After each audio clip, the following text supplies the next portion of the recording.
RPK-74 एक land machine gun है। इसका पूरा नाम रशियन में रुचनोय पुलमेट क्लाशनकोवा है, जिसके मानी है कि हाथ से में उठा के चलाने वाली लैंड मशीन गन।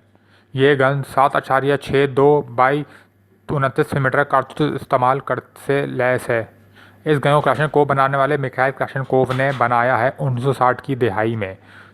इस गन का ऑपरेटिंग सिस्टम गैस ऑपरेटेड है, बिल्कुल क्लाशनकोव की तरह। इस गन में कुछ मॉडिफिकेशंस की गई हैं ताकि ये एक आम असॉल्ट राइफल से हटकर एक लाइट मशीन गन की तरह काम कर सके।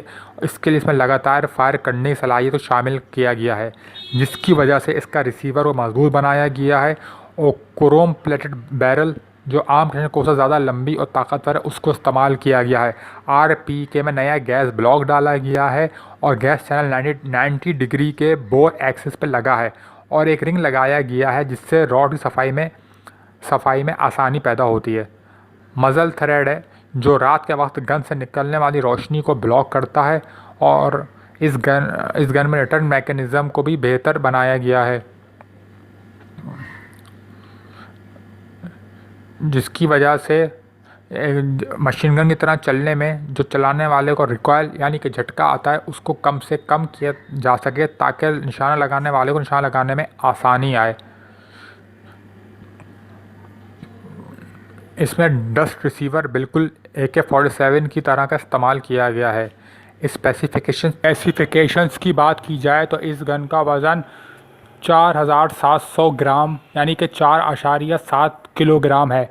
इसकी लंबाई 1060 मिलीमीटर है। बैरल की यानी कि नाली की लंबाई 560 मिलीमीटर है और गोली निकलने की रफ्तार 960 मीटर पर सेकंड है और फायर की रफ्तार 600 राउंड पर मिनट है।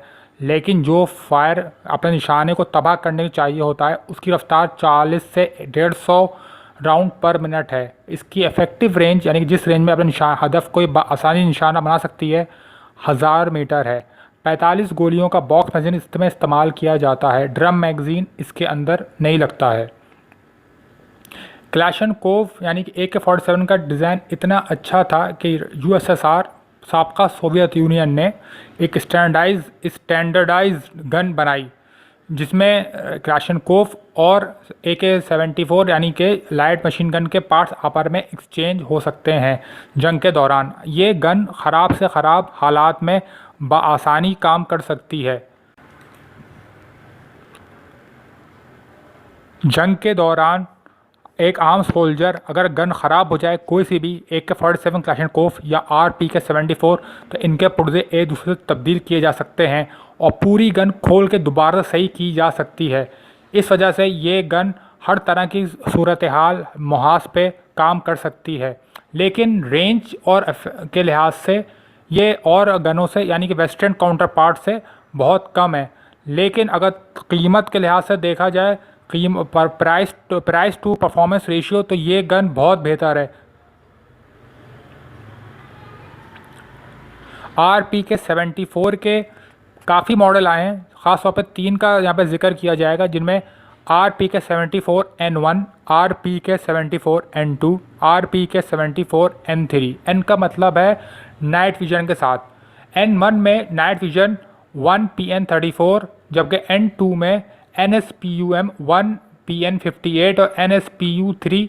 RPK-74N3 में 1PN58 यानी कि NSPUM इस्तेमाल किया जाता है।